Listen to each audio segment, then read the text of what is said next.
عليا الطلاق بالثلاثه، لا ناكل عيش وملح مع بعض يا سيب بيه. احنا جايين نعمل محضر ولا جايين ناكل؟ والله يا حاج عبد العزيز انا شايف الموضوع ما يستحقش، ده حتى بهجت بيه راجل زي السكر يا اخي، ده الواحد يتمنى يسكن جنبه.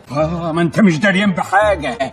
اعمل لنا المحضر لو سمحت يا سيب بيه. سيب بيه يا باشا، احنا الموضوع حسب ما جالي في التقرير خناقه ما بين احفادي واحفاد الحاج عبد العزيز. هي ابتدت الاول برش ميه، ثم رشق بالحجاره، وانتهت بالشماريخ. هم اللي ضربونا الاول يا انكل، وسعيد شتم جده والطريق عليه. شايف يا سيف بيه؟ عاجبك كده؟ دي تربيه؟ بيشتم جده عبد العزيز، انا ربيته على كده يا كلاب. كان بيقول له ايه؟ كان بيقولوا يا عبدو يا عجوز مناخيرك قد الكوس. عبد عجوز مناخيرك قد الكوز. شوف شوف يا كوز شوف يا عبد العزيز بيه.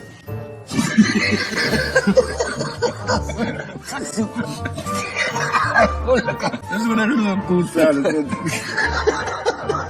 الواد سعيد ده مش كده، الراجل يا عجوز هو عرف الكوز ده منين؟ الجيل الجديد ده بيعرف الكوز. ها؟ انت بتعرف الكوز يا سيبي؟ ده انا متربي على الكوز يا باشا. يا سلام والله.